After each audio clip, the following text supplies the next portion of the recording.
The ability to take good care of needs and wants of self, relations, and associates is greatly enhanced by financial wealth. The challenge here comes when greed propels people to illegal means to acquire riches or wealth at the detriment of other lives. Of recent, the Nigerian media space has been awash by stories of ritual killings for money, leaving the public in a state of despair. Just last week, Nigerians were stunned with the report of 3 teenaged boys caught burning the head of a girl, in fact, cooking the head of a girl in a pot for money ritual in Ogun State. Still in January this year, there was a case of a 20-year-old arrested by the police for allegedly killing a 300-level student of the University of Jos for same purpose. Same month, Bayelsa State Police Command arrested 3 teenage boys in an attempt to hypnotize and use a teenage girl for rituals. And in another case yet, a Benin-based suspected internet scammer, Yahoo Boy, identified as Osas, alleged to have killed his girlfriend for money ritual, was arrested recently. The story goes on, and many are pondering why the sustained rise in ritual killings in the country, mostly for money, and particularly among the young ones. This scourge is what the program Nigeria Today will be focusing on. Cause for concern. I am Lydia Ochi. Stay with us.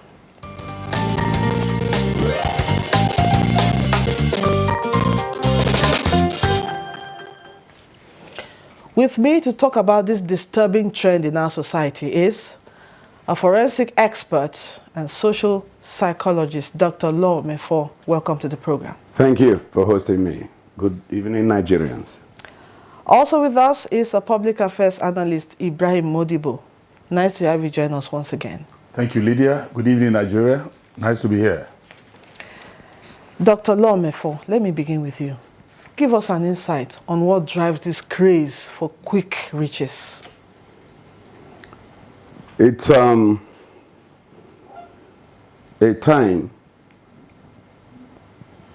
to be ashamed of being a Nigerian. I'm sorry to say. A sad, very sobering moment. And from the perspective of being a parent, which I am, I cannot but be despaired. From my professional perspective, as a forensic and social psychologist, I have enough cause to worry also. And as a concerned Nigerian, I think we should really wake up. Something sinister is going on. If you want to paint a picture, I think that what is going on today didn't just start today. It's a culmination of what has been going on, building up all along, beginning with the desecration of our value system. It has gotten to the point where money is no longer a problem as long as you bring it in. It no longer matters how you got the money, just bring it in. Bring the money home. And parents would sit at home and see their kids go off to school and return with fortunes which they know they didn't give them, and they do not have any legitimate means of gathering or acquiring.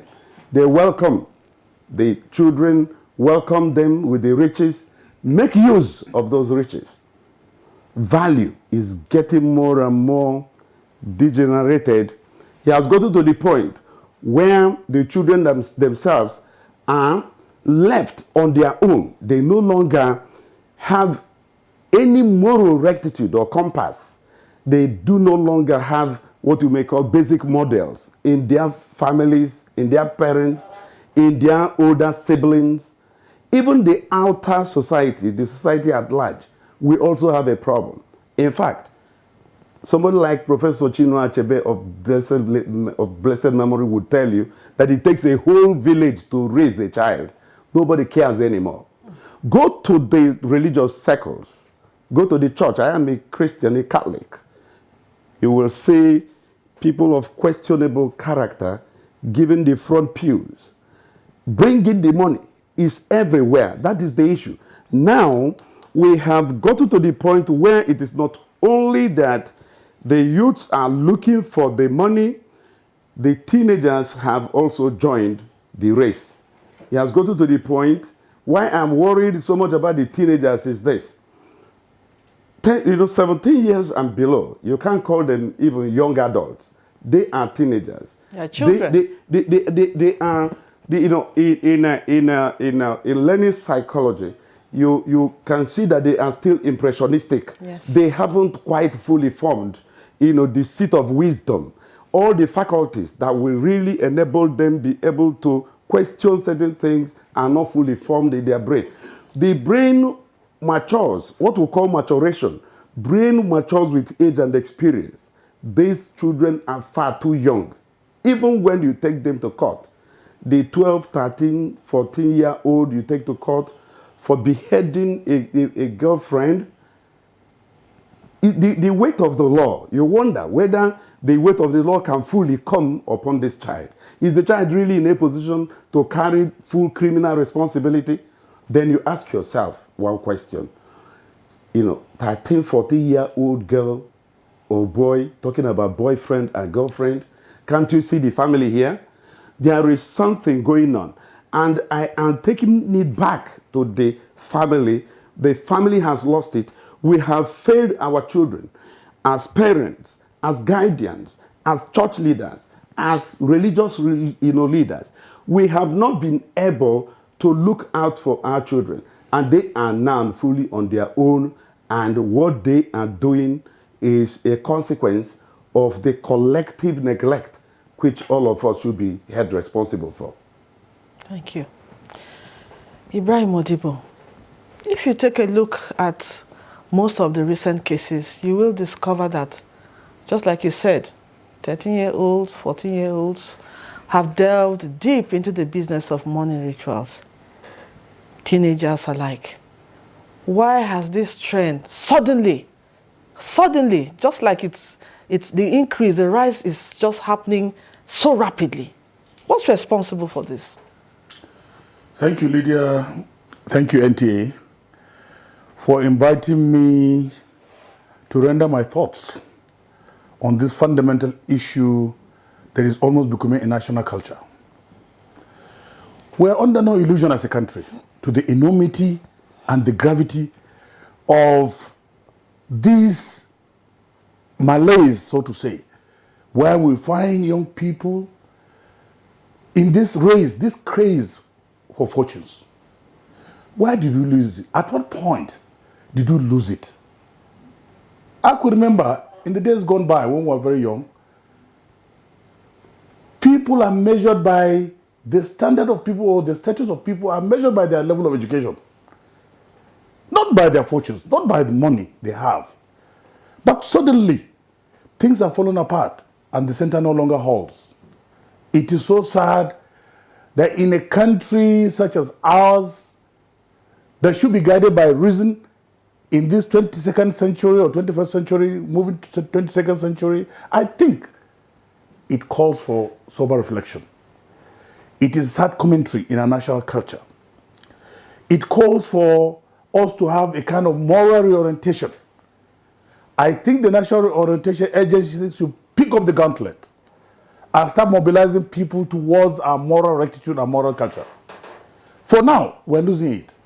And let it not go to the extent of becoming a national value. Because if you look at, as Nigerians today, it is a very sad commentary. You find in a society that is governed by reason, you find people are given chieftain status based on their money. You find people are allowed to even talk within a community or elected into office because they have money, but not because of what they have to offer, not because of their intellectual capacity, not because of the prestige, the charisma, and the courage, but almost all of these things are being measured because of money. Now, the danger lies here. One, you find out that in a country like this, with these young people adopting this culture of everything money, we're in trouble. The earlier we start doing something, the better.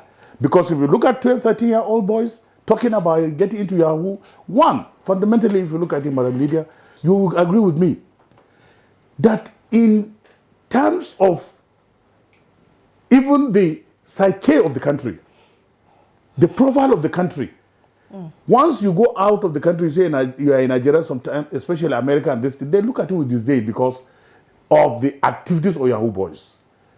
They have developed mechanism of cheating. They don't work to earn their living. They are always in a hurry to make money. They are always in a hurry to drive flashy jeeps, to carry the most beautiful women that they could marry, to have everything.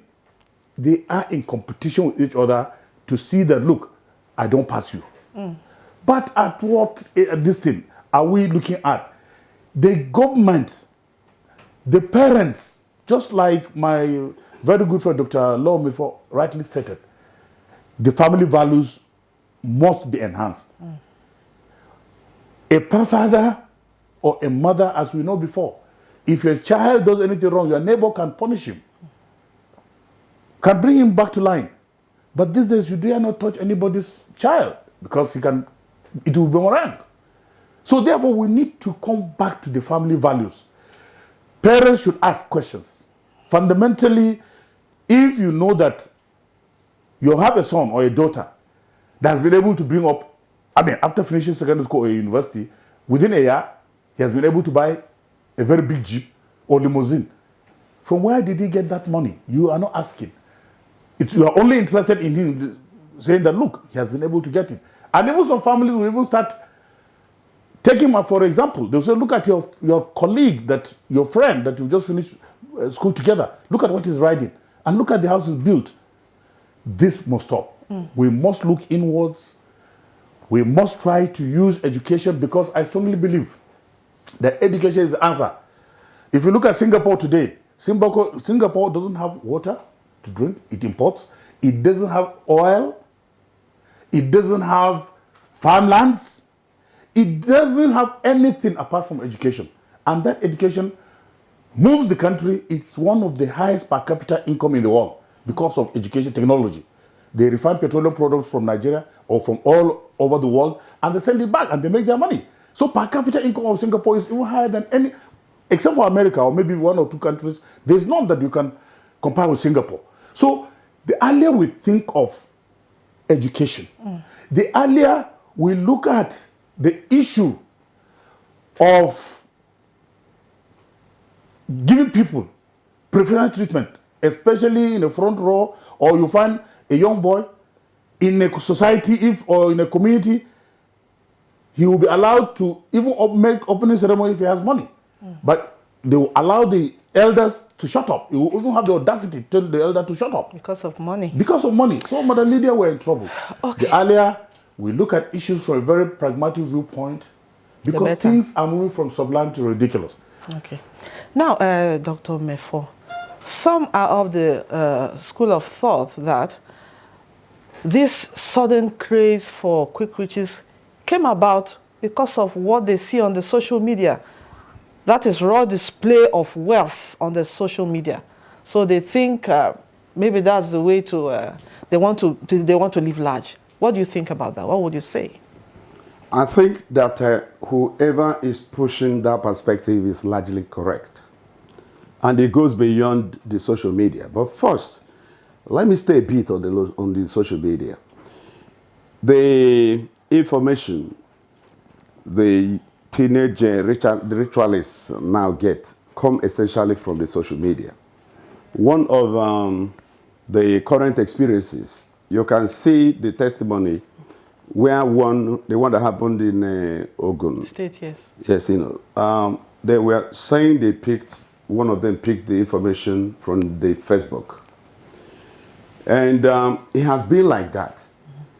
One way or another, they pick the information. Social media has been an enhancer of some of these negative behaviors and lives we now find around us.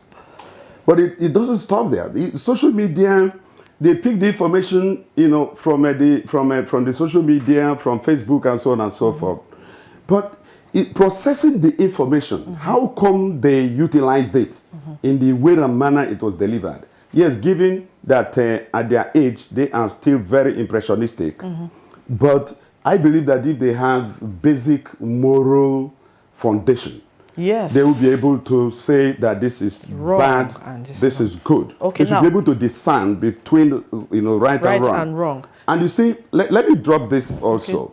I believe that beyond the social media, the issue of rules, laws, and enforcement should also be seriously blamed. Okay. When you look at what blame you heap on the parents, I think that even greater blame should go to our law enforcement agents. Okay. Because I believe that the Nigerian police can follow through on these media sites. I have seen a number of media sites where rituals are displayed. They are displayed. You can see video, you can see audio, you can see pictures of money, and people are being encouraged to come and become rich overnight. This is on Facebook. It's everywhere. Okay. So, is the Nigerian police not alive to some of these responsibilities? This is the second level. The third level, beyond the social media and the law enforcement aspect, I also think that our educational system is becoming more and more useless. You see, if you go to the tertiary institutions, go to the universities, you will see students ride in big cars. When I say big cars, I mean the cars that the vice chancellor of the university cannot afford. It's not riding. And nobody says anything. Okay, we'll talk more about that. Let's go on a break. I think that something is fundamentally wrong. We need to overhaul. We'll still talk more about that. Let's go on a break now. We'll be back to discuss on this.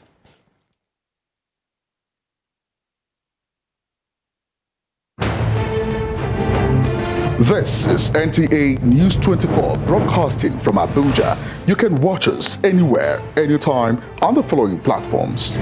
Start Times Channel 101, Freak TV Channel 703, GSTV Channel 419, and Go TV Channel 46.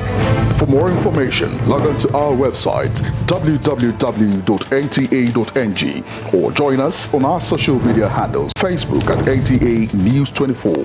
For comments, suggestions and inquiries, send an email to news24@nta.gov.ng or call us on the following numbers. NTA News 24, news and more news.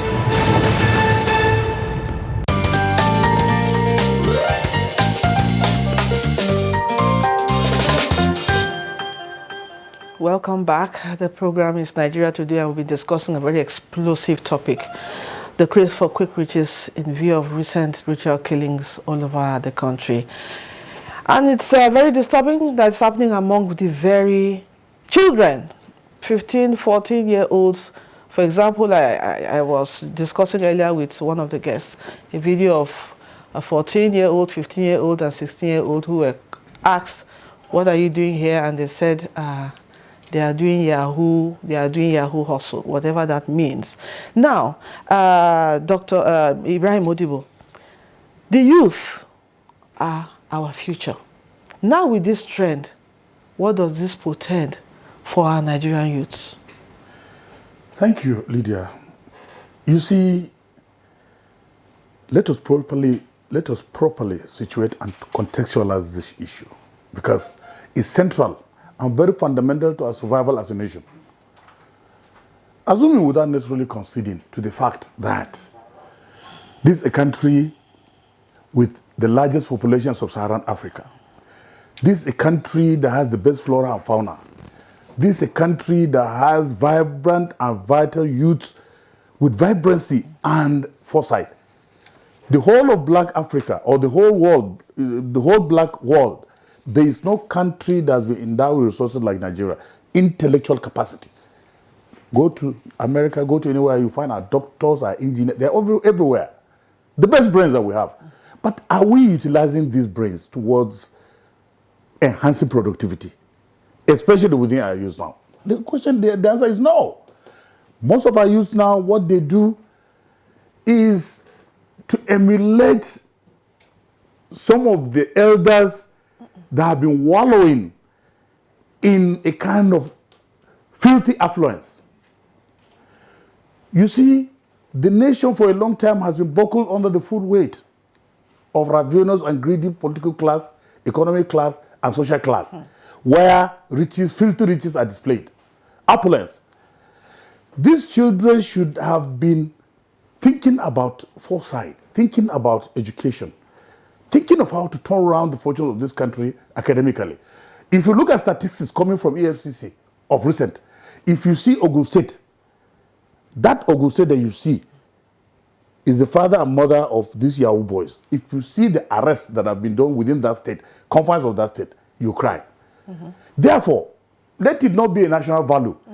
The earlier we step in to look inwards and try to provide solutions, because we need social psychologists like Dr. Moifo to come and think of the way out.